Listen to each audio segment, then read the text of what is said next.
नमस्कार छात्र, सुप्रभातम।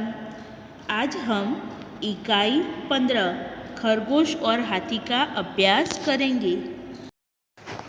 एक जंगल में एक सरोवर था।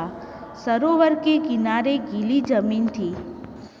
एक बड़ा सा जंगल था, उसमें एक सरोवर था। सरोवर यानी कि झील।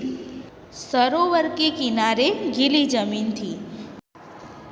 गीली जमीन यानी कि भीगी हुई जमीन।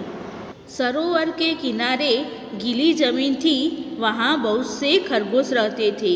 खरगोश के बिल जमीन के अंदर थे। बिल यानी कि छेद, कुछ पशुओं के रहने का स्थान। खरगोश बिल में रहते हैं। वे दिन भर इधर उधर कूदते रहते हैं, नरम नरम घास खाते, रात को अपने घरों में सो जाते। वे सब बहुत प्रसन्न रहते थे। खरगोशों दिन भर इधर उधर कूदते रहते, नरम नरम घास खाते और रात को वो अपने घरों में जाकर सो जाते। सब बहुत प्रसन्न रहते थे।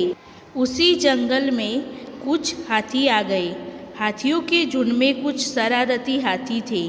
वे अपनी सूंड से छोटे छोटे पेड़ तोड़ देते।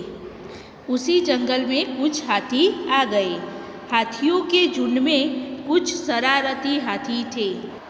झुंड यानी कि प्राणियों का समुदाय, दल। तो छात्र, जंगल में एक सरोवर था। सरोवर के किनारे गीली जमीन थी। गीली जमीन में बिल बनाकर खरगोश रहते थे।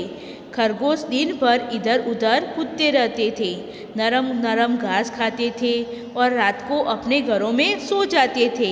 वे सब खरगोश प्रसन्न थे। उसी जंगल में कुछ हाथी आए। हाथियों के झुंड में कुछ शरारती हाथी थे। शरारती यानी कि तूफानी। वे अपनी सूंड से छोटे छोटे पेड़ तोड़ देते थे। हाथी पौधे कुचल देते। हाथियों के बच्चे खेल खेल में एक दूसरे से लड़ते। कभी एक छोटा हाथी नीचे होता, कभी दूसरा। तो छात्र, जो शरारती हाथी थे वो पेड़ पौधे तोड़ देते थे, पौधे को कुचल देते थे और हाथियों के बच्चे खेल खेल में एक दूसरे से लड़ते थे। कभी एक छोटा हाथी नीचे होता तो कभी दूसरा हाथी नीचे होता। ऐसे ही हाथी शरारत करके जंगल में नुकसान करते थे। हाथी पानी से बहुत प्यार करते थे। वे सूंड में पानी भर भर कर नहाते, फिर सरोवर के किनारे मिट्टी में लौटते।